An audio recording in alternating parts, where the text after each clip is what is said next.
correspondía al manejo de la paciente con cáncer de mama luminal avanzado, hormonosensible.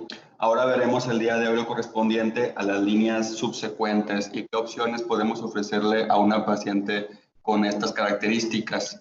De entrada, pues sabemos que hasta principios del siglo XXI, la terapia basada en exemestano, un inhibidor de la aromatasa no esteroideo, o fulvestrant, un SERT, eran las terapias de elección. Sin embargo, pues ofrecían resultados limitados y los estudios eran pequeños.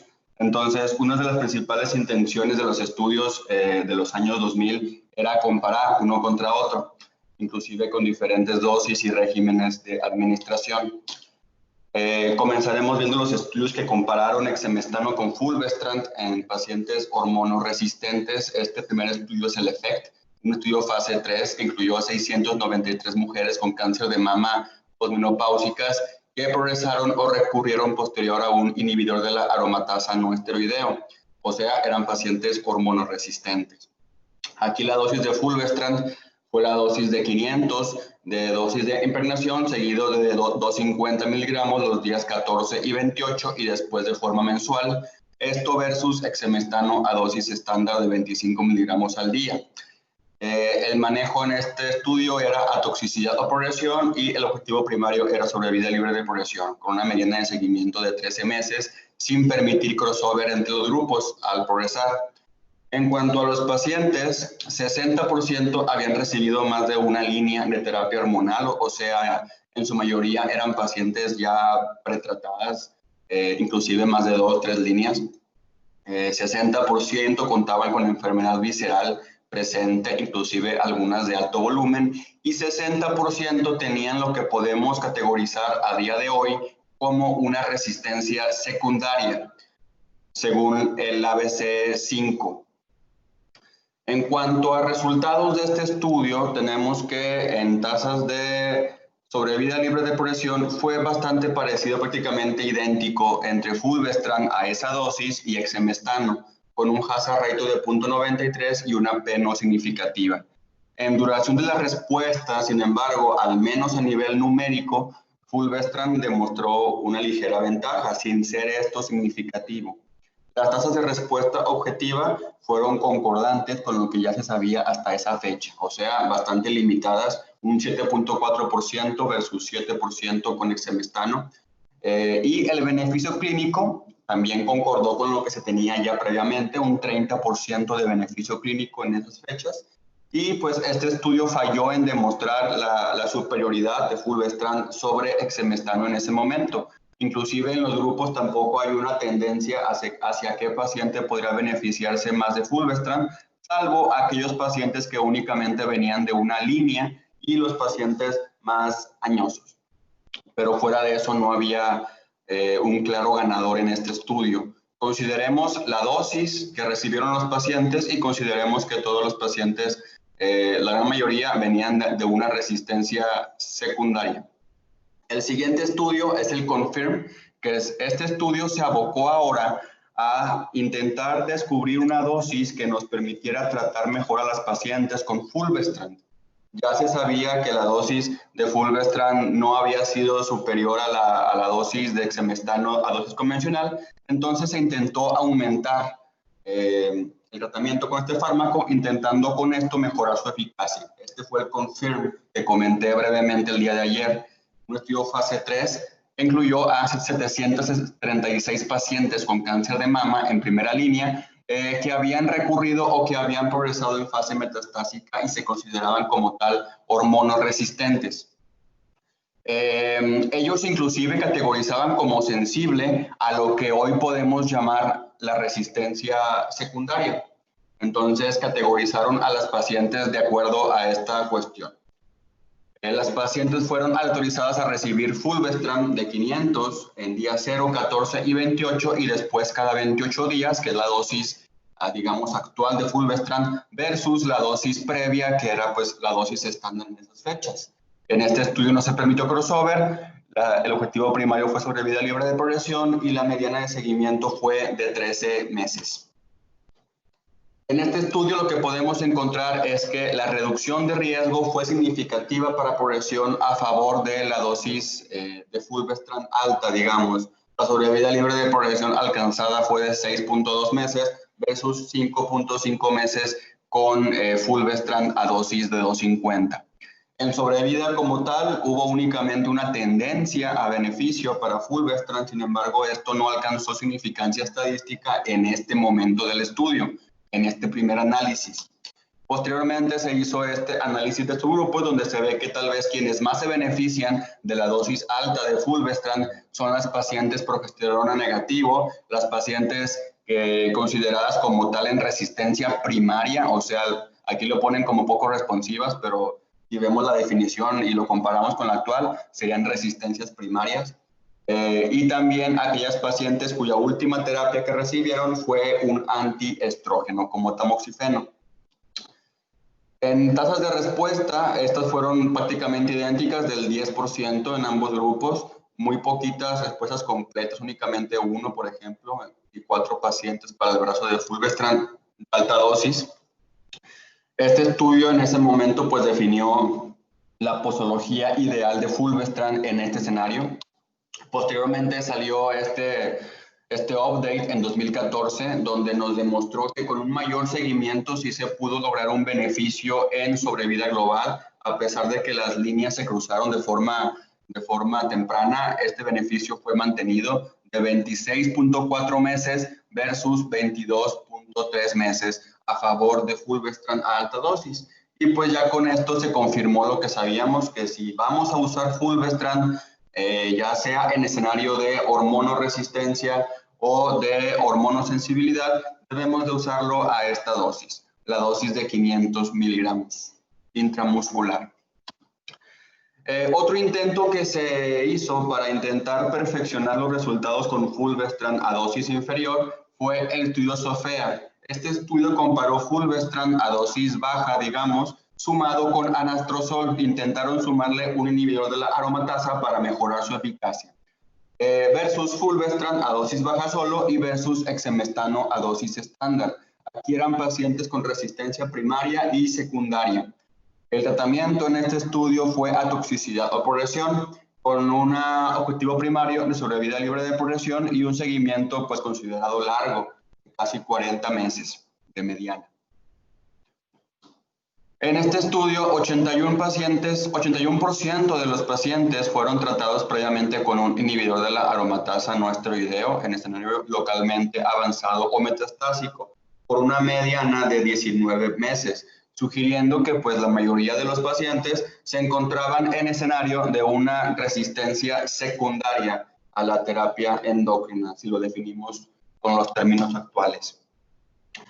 En este estudio, ya viendo los resultados, podemos ver que pues realmente añadir anastrozol a fulvestrant de dosis bajas realmente no trae un beneficio significativo. Inclusive numéricamente le fue mejor a las pacientes que recibieron únicamente fulvestrant a dosis baja versus 2.4 meses con exemestano, que era similar a lo que ya sabíamos de exemestano, más o menos 3 meses de sobrevida libre de progresión que puede ofrecernos este fármaco. Si comparamos esto de forma indirecta con lo que se obtuvo con el estudio de CONFIRM, pues esto apoyó más la idea de que pues fulvestrant cuando se da a una dosis ideal, realmente tal vez ni siquiera requiera que le añadamos alguna otra terapia endocrina extra. Realmente pues no hubo un claro ganador al ver los subgrupos en este estudio y pues un estudio como tal negativo, pero pues recordemos que en este estudio no se usaron las dosis CONFIRM, que es la dosis que se considera actualmente óptima. Tal vez si hubieran usado esa dosis hubieran tenido diferentes resultados, pero eso no podemos saberlo. Ya con esto pues teníamos establecido que fulvestrant era la terapia de elección. Eso sumado a lo que comentábamos ayer, que fulvestrant es un medicamento capaz de sobrellevar las mutaciones en el ESR1, que es el gen que codifica el receptor de estrógenos y que se encuentra mutado en hasta 7% de los pacientes que recurren luego de recibir terapia con inhibidor de la aromatasa y en hasta un 40% en las pacientes metastásicas que progresan a un inhibidor de la aromatasa. Entonces, esto colocó a fulvestrant como el medicamento ideal en estos pacientes y lo catalogó como el fármaco de elección para realizar los estudios con inhibidores de las ciclinas, poniéndolo en el brazo comparador. De aquí llegamos al siguiente punto, que son los estudios que utilizaron justamente los inhibidores de ciclinas. Este primer estudio es el Paloma 3, un estudio fase 3 doble ciego controlado con placebo que se realizó en 17 países. Este estudio incluyó 521 mujeres con cáncer de mama luminal avanzado que habían tenido resistencia a la terapia endocrina. No se permitieron pacientes que hayan recibido previamente otro inhibidor de ciclinas o inhibidores de mTOR o fulvestrant, así como tampoco con NETs a sistema nervioso central. Este estudio categorizó a las pacientes a recibir palbociclib a dosis estándar actual más fulvestrant a dosis, si podemos ver aquí, confirm, pero un poco modificada, versus fulvestrant a dosis confirm. Este estudio, los pacientes recibieron manejo a toxicidad o progresión con objetivo primario de sobrevida libre de progresión analizada por médico tratante. Con una mediana de seguimiento de 9 meses, no permitió crossover. Inclusive permitieron pacientes premenopáusicas o perimenopáusicas siempre y cuando hayan recibido terapia con un agonista de la LHRH. En este estudio podemos ver que pues, realmente las pacientes menopáusicas eran mayoría, únicamente un 20% de las pacientes se consideraban como tal premenopáusicas o perimenopáusicas, 80% de las pacientes contaban con enfermedad medible y cerca de la mitad de las pacientes tenían únicamente una línea previa de terapia endocrina. Asimismo también, 80% de las pacientes se consideraban en resistencia actualmente catalogada como secundaria. Entonces, en este estudio podemos encontrar que palbociclib sumado a fulvestrant nos ayudó a reducir en un 54% el riesgo de progresión comparado con fulvestrant solo, con sobrevida libre de progresión mediana de 9.5 meses versus 4.6. Con un hazard ratio de 0.46 y una P significativa. Este beneficio se mantuvo en los grupos de estratificación, ya sea pacientes que habían recibido QT solamente neo o adyuvancia, o en los pacientes que habían recibido QT previa en fase metastásica. Un poco de mayor tendencia a beneficio en este segundo grupo. Sin embargo, ambos se beneficiaron de la intervención. Al ver los subgrupos, algo que me llamó la atención es que en este estudio ya estaban analizando el estatus de PI3K-C alfa. En este estudio realmente ambos grupos se beneficiaron de este fármaco, por lo que pues realmente el estatus PI3K realmente no nos predice respuesta a los inhibidores de las ciclinas, ya que como sabemos PI3K-AKT-mTOR es una vía molecular totalmente ajena a la vía de las ciclinas. Muy bien, en cuanto a tasas de respuesta, podemos ver aquí que con fulvestrant más palbo en los pacientes con enfermedad medible, la respuesta se fue a un 25% versus 11% con fulvestrant, que como comentamos en el confirm, era del 10%, realmente fue idéntico a lo previamente descrito. Entonces sí se obtuvo una buena ganancia en tasas de respuesta si lo podemos comparar con lo que comenté antes, 25% contra 11%. En cuanto a toxicidad, pues era acorde a los fármacos que se usaron. Realmente fue prácticamente idéntico al primer estudio de fin del 2014, el Paloma 2, 65% de neutropenia, anemia, leucopenia en un 30%, con tasas de abandono muy bajitas, por lo que comentamos el día de ayer. Esto pues catalogó a fulvestrant con palbo como una excelente opción en pacientes que habían tenido falla a la terapia endocrina. Luego se hizo un seguimiento ya más largo donde se confirmó este beneficio en sobrevida libre de progresión. Como sabemos, antes había sido de 9 meses, ya en este segundo análisis subió a 11.2 meses la mediana con mayor seguimiento versus 4.6 meses con fulvestrant, se quedó prácticamente igual. Esto se catalogó como un riesgo una disminución del riesgo de progresión de un 51% con un beneficio absoluto de 6.6 meses. Entonces, si comparamos esto de forma indirecta con lo previamente descrito, semestano, sobrevida libre de progresión 3 meses, fulvestrant, sobrevida libre de progresión 4.6 meses, y palbo-fulvestrant hasta este momento una sobrevida libre de progresión de 11 meses. Entonces, el beneficio sí es bastante notable en los pacientes. Luego se hizo este análisis en sobrevida global. Hablamos obviamente aquí de pacientes ya hormonoresistentes. La sobrevida global en este estudio fue de 34.9 meses para palbo-fulve versus 28 contra placebo con fulvestrant. Hubo una tendencia a beneficio ya con el seguimiento más largo, sin embargo no fue significativo.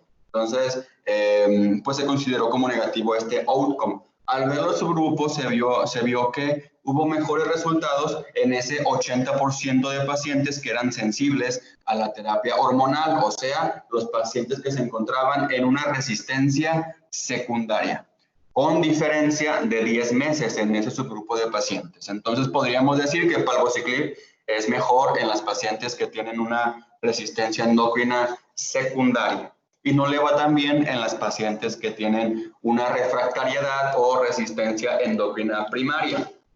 El siguiente estudio es el MONARCH 2, un estudio que evaluó abemaciclib más fulvestrant en 669 pacientes menopáusicas con cáncer de mama avanzado luminal resistente a la terapia endocrina. El abemaciclib se añadió a fulvestrant a dosis estándar, ambos medicamentos. Inicialmente los pacientes recibían una dosis mayor de abemaciclib, pero luego se hizo una enmienda ya viendo los resultados de los MONARCH previos.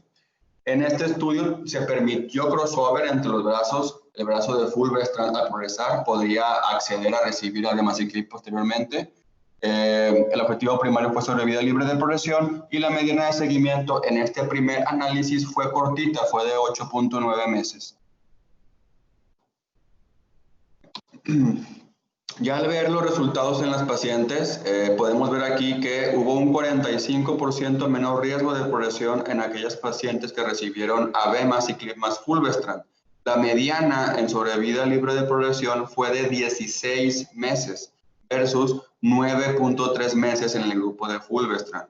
Esto de forma directa pues sería un poco difícil compararlo con el estudio que vimos anteriormente, ya que este estudio es más actual. Ya muy seguramente para esa fecha ya había varios avances en lo que corresponde al manejo de soporte de las pacientes. Por tanto, se alcanzaron este tipo de sobrevidas libres de progresión tan altas si lo comparamos con el Paloma 3. Pero pues es una ganancia igual en este fármaco, abemaciclib. En cuanto a los grupos, podemos ver aquí que los que más se beneficiaron con abemaciclib son los pacientes con resistencia primaria. Ya para este año 2017 ya estaba bien establecido el concepto de las resistencias y sí se puso en este estudio. Aquí podemos ver cómo la gráfica se va más a favor en las pacientes con resistencia primaria. Esto fue un hallazgo bastante bueno, ya que hasta ese momento pues había mucha duda de qué hacer en las pacientes con resistencia primaria a la terapia endocrina. También abemaciclib pareció funcionar mejor en las pacientes con METs viscerales, que también era un factor clínico que predecía generalmente una mala respuesta a los inhibidores de las ciclinas. También parecía haber más beneficio en las mujeres pre o perimenopáusicas, que también eran un grupo categorizado como de peor pronóstico previamente. En cuanto a tasas de respuesta, estas se fueron bastante altas, hasta un 48% en las pacientes con enfermedad medible versus 21% con fulvestrant en enfermedad medible. También, como podemos ver del lado derecho, entre más ciclos recibían los pacientes, había más respuesta. Quiere decir que mientras el paciente no tuviera necesidad de abandonar el fármaco, ya sea por toxicidad o lo que sea, el beneficio era mayor con abemaciclib y fulvestrant. En cuanto a toxicidad, pues es concordante con lo que ya sabíamos de abemaciclib, diarrea grado 3 y grado 4 en un 13%, por ejemplo, fue un poco menor de ese 20% que se describió en primera línea. Neutropenia, 20%, prácticamente idéntico a lo visto en primera línea, e inferior, como sabemos, a lo visto con palbo y con ribo, que es el 60%. La tasa de abandono en este estudio fue también baja, comparada con el estudio en primera línea, que fue cercana al 20%, como sabemos. Luego se hizo este análisis de abemaciclib con fulve en el subgrupo de pacientes que eran premenopáusicas o perimenopáusicas, y pues encontró que el beneficio fue también significativo en este grupo de pacientes. La sobrevida libre de progresión mediana no fue alcanzada versus 10 meses con placebo y fulvestrant en este update del 2018 que se presentó en ASCO de ese año. Luego de esto, el 2019, salieron resultados en sobrevida global para este estudio. El beneficio absoluto de añadir abemaciclib con fulvestrant, a pesar de que en este estudio se permitió crossover, fue de 9.4 meses. La sobrevida global mediana fue de 46.7 meses versus 37 meses con fulvestrant solo. Algo pues bastante superior a lo que habíamos visto hasta la fecha, considerando igual que este estudio es muy nuevo. Y pues como comenté antes, mayor beneficio en sobrevida en las pacientes con enfermedad visceral y con resistencia primaria a la terapia endocrina. Entonces, esto nos puede ir orientando hacia qué tipo de paciente se beneficia más de qué fármaco. Y nos podría ayudar a definir qué paciente podría compensar esa diferencia en costos que muy seguramente tienen el abema y el palbociclib. En cuanto al siguiente estudio, probó la molécula de ribociclib más fulvestrant. Este estudio, el MONALIZA 3, es interesante porque metió pacientes tanto hormonosensibles como pacientes con resistencia endocrina. MONALIZA 3. Este estudio catalogó a las pacientes a recibir ribociclib a dosis estándar y fulvestrant a dosis con confirm modificada versus fulvestrant a dosis de confirm. No permitió crossover y el objetivo primario fue sobrevida libre de progresión en la población de intención a tratar, con una mediana de seguimiento de 20.4 meses. En este estudio, la mitad de las pacientes eran naive a terapia endocrina y la otra mitad eran hormonoresistentes. En su mayoría eran pacientes con resistencia secundaria en este subgrupo de pacientes. Ya viendo los resultados de este estudio, de forma global hubo beneficio, o sea, al juntar a las pacientes hormonosensibles con las hormonoresistentes, la P fue significativa y hubo una disminución del riesgo de un 40% para progresión. Ya al diferenciarlos entre las que estaban en primera y en segunda línea, vámonos a lo que nos importa, que es la segunda línea. Podemos ver aquí que la sobrevida libre de progresión en ese grupo de pacientes fue de 14.6 meses versus 9.1 meses en las pacientes que recibieron únicamente fulvestrant en este estudio, con un hazard ratio de 0.57.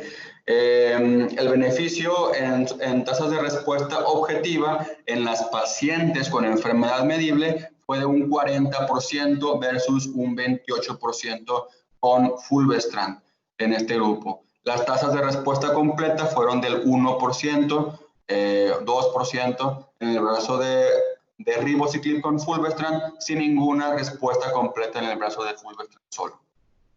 Al ver los subgrupos podemos ver aquí que, por ejemplo, en este estudio, las pacientes que no tenían involucro visceral se beneficiaron más de ribociclib, comparable con lo visto con palbociclib. También otro factor, por ejemplo, en las pacientes que estaban en terapia endocrina previa y en primera línea, pues no hubo diferencia. En este estudio no se comparó el tipo de resistencia primaria o secundaria. Entonces, pues podríamos decir que simplemente en este estudio aquella paciente con METs viscerales se benefició un poquito menos de recibir ribociclib, similar a lo visto con palbociclib. Las tasas de neutropenia fueron similares a las ya descritas, 60%, grado 3 y grado 4. Sin embargo, la tasa de discontinuación fue baja, ¿verdad? Por lo que sabemos. Únicamente menos del 2% de los pacientes tuvieron ya franca fiebre y neutropenia, lo cual es algo ya bien descrito con estos fármacos. En calidad de vida fue similar entre ambos grupos en este update que se hizo en 2018, y también en la probabilidad de tener fatiga y dolor fue también similar en ambos brazos. Estos resultados que siguen son los resultados en sobrevida global de este estudio que se presentaron en este año.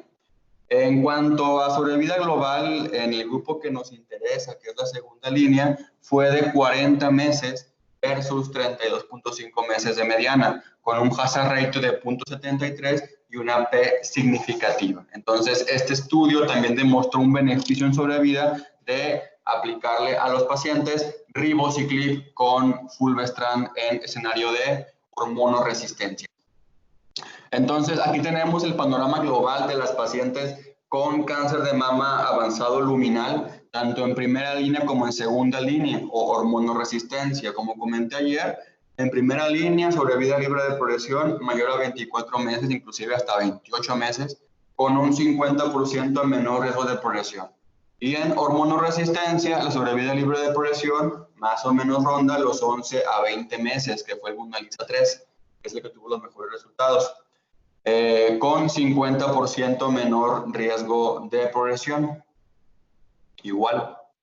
Entonces, recordar, ese número 50, básicamente, 50% menor riesgo de progresión en primera y en segunda línea de añadir inhibidores de las ciclinas.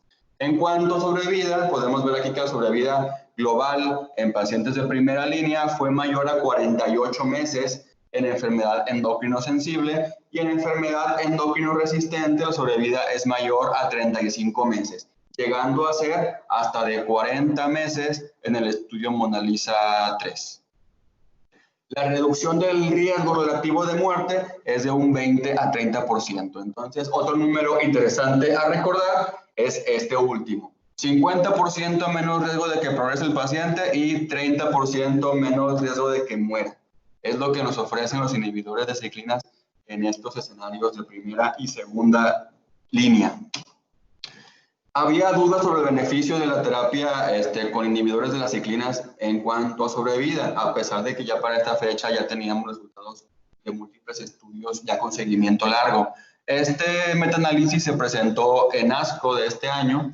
Este análisis, junto a los 8 estudios principales que hemos comentado en los últimos días, y analizó el potencial beneficio que podía tener la intervención de añadir un inhibidor de las ciclinas.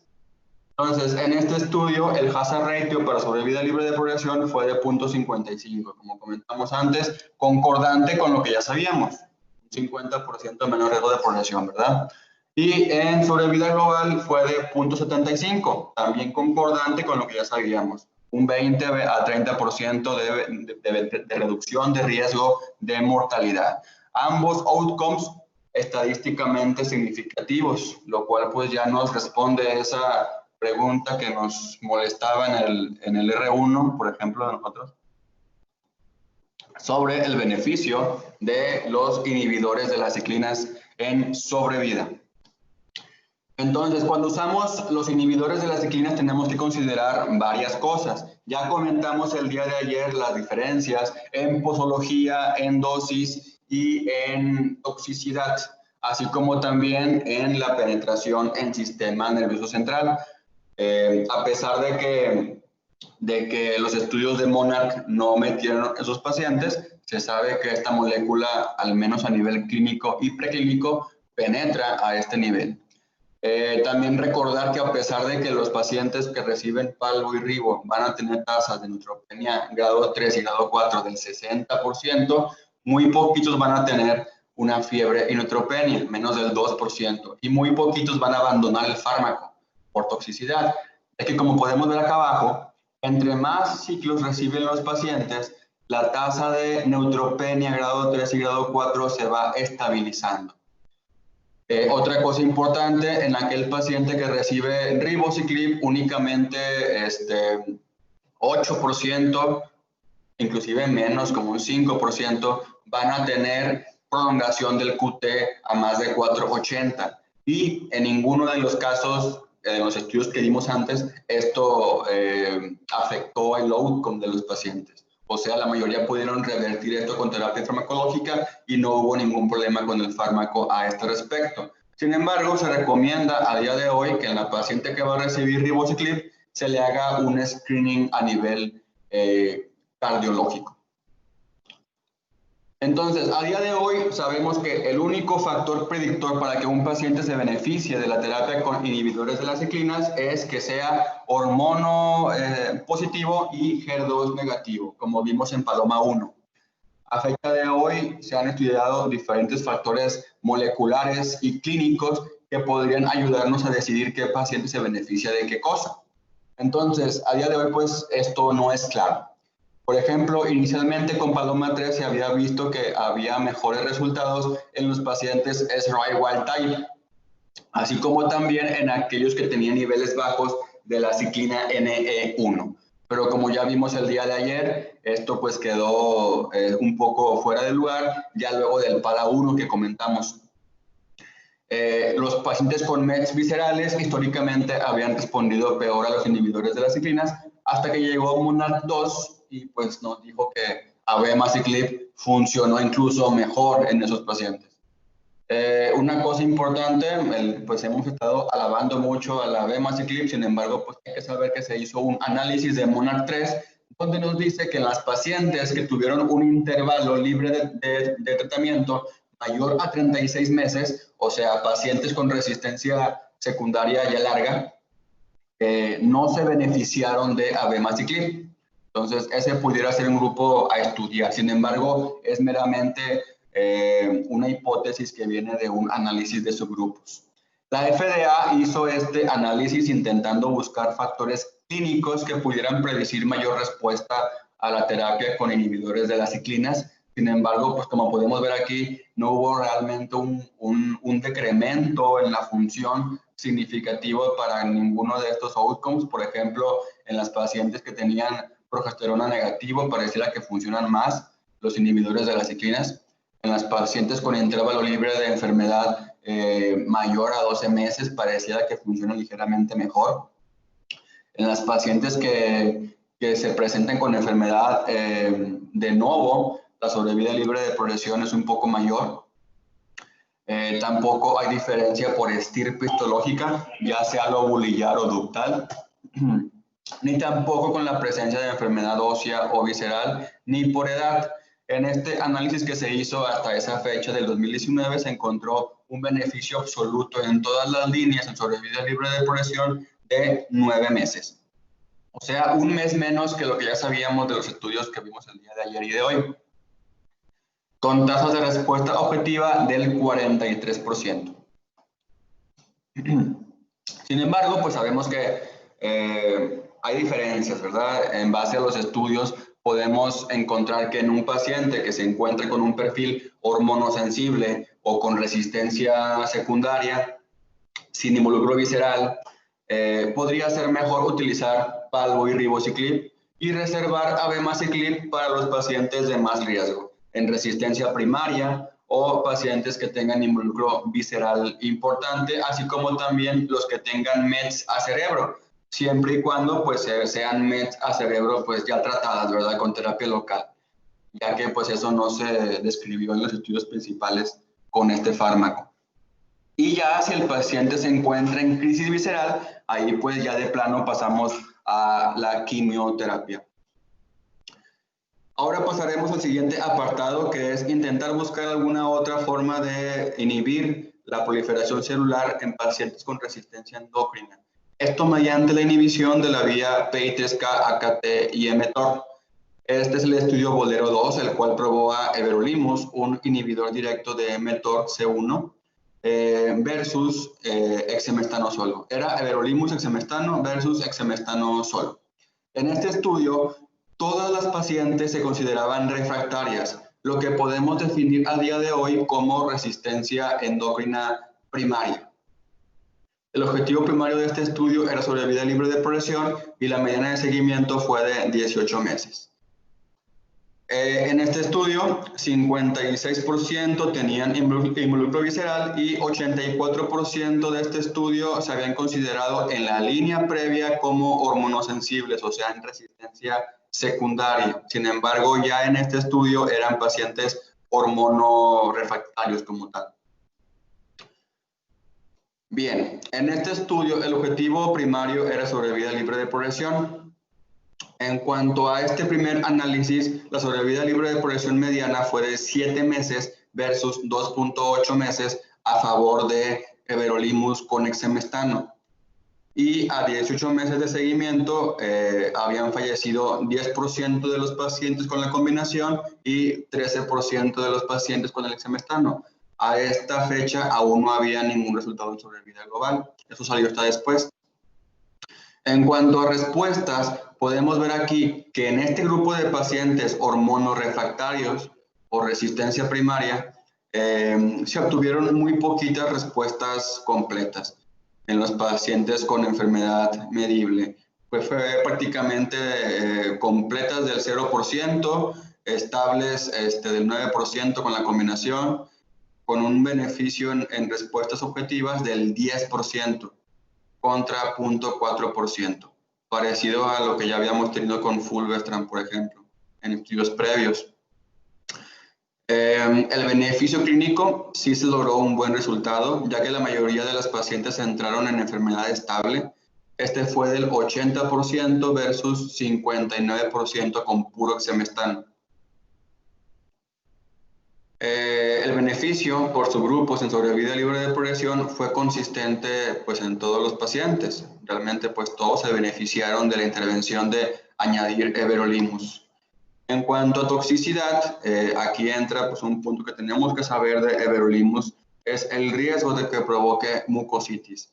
En este estudio, 60% de las pacientes tuvieron estomatitis, 8% de grado 3 y grado 4 versus 0 a 1% en el grupo de exemestano. Esto provocó que hasta un 20% de las pacientes abandonaran el tratamiento con everolimus y exemestano versus un abandono de apenas un 4% con puro exemestano. Después de esto salió un análisis final en sobrevida libre de progresión para esta combinación, la cual nos decía que pues, el beneficio se seguía manteniendo con un hazard ratio de 0.45 y una disminución del riesgo de progresión del 55% evaluado por investigador y 62% en revisión central. En sobrevida global no se alcanzó como tal un beneficio significativo y pues esto muy seguramente va explicado por el mecanismo del everolimus. El everolimus va e inhibe directamente a mTORC1. Sin embargo, tenemos que saber que mTORC1 se encuentra downstream AKT y PI3K. Entonces, si tú inhibes a mTORC1, eventualmente vas a generar una retroalimentación positiva de AKT, lo cual va a activarla y va a pues, hacer que el ciclo otra vez progrese a pesar de que estemos inhibiendo de forma competitiva a mTORC1. Esto es el mecanismo por el cual se explica que everolimus no nos dé como tal un beneficio en sobrevida libre en sobrevida global. El siguiente estudio probó everolimus con fulvestrant. Esto es un fase 2 en segunda línea en pacientes con resistencia primaria, la mayoría del grupo. Este estudio probó fulvestrant a dosis confirm más everolimus versus fulvestrant y placebo. En este estudio fase 2 se encontró un beneficio del 39% en disminución del riesgo de progresión sin beneficio en sobrevida, compatible con lo que ya vimos en Bolero 2. Las tasas de respuesta fueron realmente similares, 18 contra 12%, con un beneficio clínico significativamente mayor para quienes recibieron everolimus. Fue de un 63% versus 41% en este estudio. Los eventos adversos más frecuentes, igual la mucositis, 53%, casi 60%, igual que el estudio Bolero, con más o menos un 8% grado 3. En este estudio no se permitieron enjuagues con esteroides, que eso a día de hoy es una buena forma de prevenir que los pacientes hagan estomatitis o mucositis oral asociada a everolimus, lo cual pudiera disminuir a día de hoy la presencia de este evento adverso. Entonces, ya hasta esta fecha teníamos que pues, realmente la inhibición de mTOR se quedaba un poco corta ya con el seguimiento más largo. Entonces, se intentó estudiar otras formas de inhibir el eje de PI3K, AKT y mTOR. Ya para esta fecha se sabía que pues, una de las principales mutaciones de resistencia era justamente la mutación de PI3K en su fracción alfa, la cual se presenta en hasta un 40% de los cánceres de mama luminal y únicamente en un 8% de los cánceres triple negativo. Un comentario, inclusive ya a día de hoy hay estudios en triple negativo que están probando justamente la inhibición de esta molécula. PI3K, cuando se encuentra mutada, genera una activación permanente de la misma, lo cual fosforila a FOXO3A y genera, además de la activación directa de su propia vía, que es la vía PI3K, AKT y mTOR, genera una menor expresión de receptor de estrógenos mediada por SR1. Entonces, si inhibimos a PI3K, esto va a desencadenar, además de inhibir su propia vía de proliferación, también va a generar una sobreexpresión de receptor de estrógenos. Esto va a generar una mayor respuesta a fulvestrant, lo que se llama a día de hoy una letalidad sintética, que es lo que puede generar inhibir de forma directa a esta molécula. Entonces teníamos múltiples fármacos que se habían probado en estudios clínicos y preclínicos de varias generaciones. Por ejemplo, la primera generación de esta familia de fármacos es el buparlisib, la segunda el gedatolisib y la tercera es el tazelisib y el alpelisib. El estudio BL3 probó justamente este inhibidor de PI3K de primera generación, el buparlisib, a una dosis de 100 miligramos al día, dosis oral, más fulvestrant a dosis confirm versus fulvestrant más placebo. En este estudio eran pacientes hormonoresistentes y el objetivo primario fue sobrevida libre de progresión. Como tal, en este estudio, a pesar de que se encontró un beneficio del 33% en riesgo de progresión, el beneficio absoluto fue muy pequeño. Si podemos ver aquí, la sobrevida libre de progresión fue de 4 meses contra 2 meses, fue de 2 meses, con una P muy significativa. Sin embargo, ya a la hora de ver la toxicidad que puede provocar este fármaco, bueno, eso va para después, perdón. El beneficio de este fármaco se limitó únicamente a los PI3K mutados, un apunte muy bueno de este estudio, que pues básicamente ofrecerle un inhibidor de PI3K sea a un paciente con PI3K wild type, pues no le va a dar beneficio. En toxicidad es donde viene lo malo de este fármaco, el buparlisib. Este fármaco nos provocó tasas muy altas de hepatotoxicidad, grado 3 y grado 4 inclusive, también depresión y ansiedad, e inclusive hubo 3 casos de intento suicida con este fármaco, ocurriendo inclusive 10 muertes asociadas al tratamiento con buparlisib. Por tanto, el autor concluyó en este estudio que, pues, a pesar de que el beneficio fue significativo con este fármaco específicamente, la toxicidad que nos puede provocar no es compatible con seguirlo desarrollando posteriormente en este contexto. Sin embargo, este estudio nos deja que si vamos a usar un inhibidor de PI3K, debe ser en un paciente que tenga justamente esta mutación, ya que su beneficio en los pacientes PI3K wild type, pues prácticamente no se vio. Esto nos llevó al estudio con el inhibidor de PI3K de tercera generación, alpelisib. En este estudio eran igual, un estudio fase 3, doble ciego aleatorizado, que eran pacientes o hombres también, inclusive ya en este estudio, con cáncer de mama avanzado hormonoresistente. Estas pacientes fueron aleatorizadas a 2 cohortes, la cohorte PI3K mutante y la cohorte PI3K no mutada. Posteriormente se enmendaría para únicamente dejarlo en las pacientes PI3K mutadas.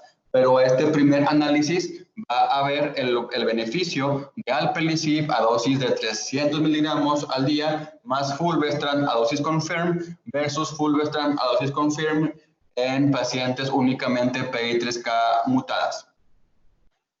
Este estudio tuvo como objetivo sobrevida libre de progresión en las pacientes justamente PI3K mutadas y como comentario únicamente eran pacientes con un buen performance y muy poquitos pacientes habían recibido realmente un anti-CDK4 y 6 en líneas previas.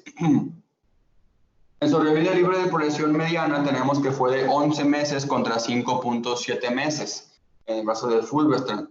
Esto en las pacientes PI3K mutadas. La tasa de respuesta se fue hasta un 36% en las que recibieron alpelisib más fulvestrant versus 16% en las que recibieron fulvestrant. En el grupo de la cohorte no mutada no tuvo beneficio en sobrevida libre de progresión, aunque esto fue meramente un comentario. Esto muy seguramente, como les comentaba, va a llevar a este estudio a enmendarse para únicamente tratar a las PI3K mutadas con este fármaco. La toxicidad que puede provocar alpelisib, las principales, para recordar, hiperglicemia, en un 30%, grado 3 y grado 4, casi 40% de hecho, y rash en un 9%, grado 3 y grado 4. 6 pacientes discontinuaron alpelisib por hiperglucemia refractaria y 9 pacientes discontinuaron alpelisib por rash refractario. Entonces, este estudio nos da una opción de manejo en aquellas pacientes hormonoresistentes que tienen además la mutación de PI3K y nos da una carta más a jugar en este tipo de pacientes. Luego de esto, en San Antonio se presentó el estudio PEAR, un estudio que intentó probar la superioridad de la terapia hormonal con palbo-exemestano versus quimioterapia en pacientes resistentes a inhibidores de la aromatasa. Una cosa importante de este estudio es que realmente eran pacientes hormonorefractarios, o sea, en resistencia primaria a la terapia hormonal. O sea, las pacientes de peor pronóstico en este escenario. Y se trataron con un esquema que a día de hoy sabemos que no es el mejor, palbociclib con exemestano o fulvestrant. Sabemos que a día de hoy, si un paciente se presenta con resistencia primaria, la mejor opción es abemaciclib. Sin embargo, pues es un estudio bien hecho, fase 3. El brazo comparador era Geloda a dosis estándar, con objetivo primario sobrevida libre de progresión. Este estudio era de superioridad, o sea, intentó probar la superioridad de palbo-exemestano o fulvestrant contra capecitabina a dosis estándar. Este estudio fue negativo, no hubo un beneficio de dar terapia hormonal versus Geloda en este grupo de pacientes refractarios. Inclusive fue mayor la tasa de sobrevida libre de progresión con Geloda, fue de 10 meses contra 7.5 meses. En aquellos pacientes que tenían una sensibilidad hormonal presupuestada, o sea, los SRI wild type, tampoco hubo un beneficio e inclusive les fue mejor también con Geloda. En tasas de respuesta también fueron mejores con Geloda, fueron del 33% contra 27%. Y en los SRI wild type fueron también parecidos con tendencia a beneficio con Geloda. Hubo más tasas de abandono con capecitabina. Sabemos que la capecitabina pues tiene su propio perfil de toxicidad versus 4% con el grupo que recibió terapia hormonal. Este estudio pues fue negativo. No podemos decir que no es no inferior dar Geloda. Simplemente podemos decir que la terapia hormonal no es superior a dar Geloda. Esto podría darnos una idea ya en la práctica, ¿verdad? Ya viendo costo-beneficio sobre dar quimioterapia en las pacientes hormonorefractarias. Entonces, para resumir, ¿qué opciones tenemos en la paciente hormonorefractaria o que tiene resistencia primaria? Pues simplemente tenemos everolimus con exemestano o fulvestrant o abemaciclib con fulvestrant o quimioterapia. A día de hoy, en base a la evidencia y lo que revisé, pues es lo que podríamos ofrecerle con un poquito más de seguridad a estas pacientes. La doctora Jacqueline me comentaba que en la práctica privada había había opción para ofrecerle a los pacientes un inhibidor de las ciclinas luego de haber usado otro inhibidor de las ciclinas. Este estudio se presentó en San Antonio, el cual nos reportó la experiencia del Moffitt Cancer Center probando abemaciclib en pacientes que recurrieron a palbociclib. Esto fue únicamente un análisis de 28 pacientes, sin embargo, los resultados fueron bastante alentadores. La sobrevida libre de progresión fue de 3 meses al dejar abemaciclib luego de palbociclib y la tasa de respuesta con abemaciclib fue del 25%. Se presentó esto a manera de póster. Como tal, no es una terapia estándar dar un inhibidor de las ciclinas luego de progresar a otro, pero conociendo el mecanismo de acción de abemaciclib, que es más específico para las ciclinas 4 y 6 y que además cubre un mayor rango de blancos moleculares, pues podría ser una opción tal vez en un escenario con recursos de acceso limitados tras la progresión a la terapia basada en palbociclib. Y pues bueno, lo que viene ahora en la paciente que es resistente a la terapia hormonal es intentar guiarnos mediante medicina de precisión. Por ejemplo, si la paciente tiene mutaciones en BRCA1 y 2, pues intentar, por ejemplo, talazoparib, que es el EMBRCA, que es el lo positivo y que veremos en la clase de quimioterapia en triple negativos. En las pacientes triple positivos, pues siempre considerar el anti-HER, ¿verdad? En las pacientes PI3K AKT mutadas, el alpelisib es la opción que tenemos hasta la fecha en fase 3. En los pacientes SRY mutados, sabemos que fulvestrant, el CERT, es capaz de superar esta mutación, aunque pues también sabemos que si le añadimos un inhibidor de ciclinas, el beneficio se va a seguir dando, aunque le pongamos un inhibidor de aromatasa, esto en base al estudio PADA1.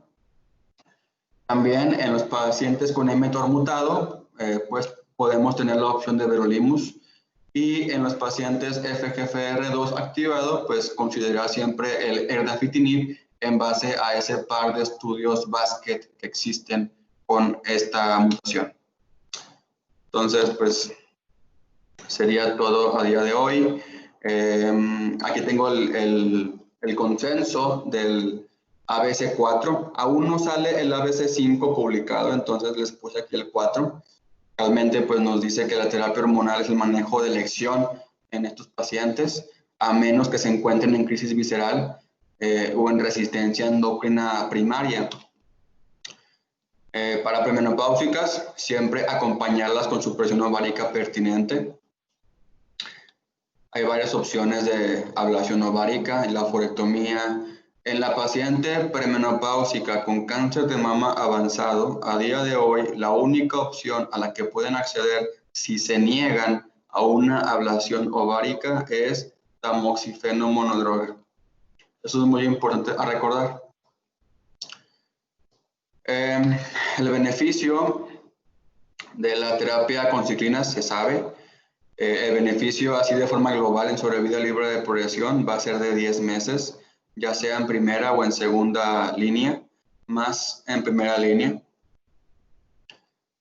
Y en pacientes ya sobreexpuestas a terapia hormonal, este beneficio va a ser de 6 a 7 meses. Entonces, números a recordar: beneficio en primera línea de añadir un inhibidor de las ciclinas en sobrevida libre de progresión, más o menos 10 meses, con 50% menor riesgo de que la paciente progrese. En segunda línea o hormonoresistentes, 6 meses en sobrevida libre de progresión con igual 50% menor riesgo de que progresen. En sobrevida global, aunque para la ABC4 aún no salían los resultados, sabemos que el beneficio es del 30% en menor riesgo de muerte, tanto en primera como en segunda línea. Aquí vemos lo del bolero. Siempre considerar la toxicidad del everolimus. Esa mucositis es importante y puede ser bastante difícil para el paciente vivir con ella, entonces tenemos siempre que estar indagando esto si vamos a usar el everolimus. La secuencia de la terapia hormonal pues a fecha de hoy es incierta sobre si podemos comenzar de entrada con un inhibidor de ciclinas y luego cambiarlo a fulvestrant. Sabemos que pues hay beneficio en sobrevida de comenzar con ese patrón, como se vio ya en los estudios con inhibidores de ciclinas los Paloma, los Monarch y el Mona Lisa. Entonces, esa pareciera ser la mejor secuencia, comenzar con inhibidor de las ciclinas de entrada. El everolimus o inhibidores de CDK4/6, pues como tal, en este consenso, aunque no se logró como tal una votación íntegra, se definió que no deben usarse, aunque pues en la práctica ya vimos que pues sí ofrecen cierto beneficio, más cuando se usa abemaciclib en estos pacientes.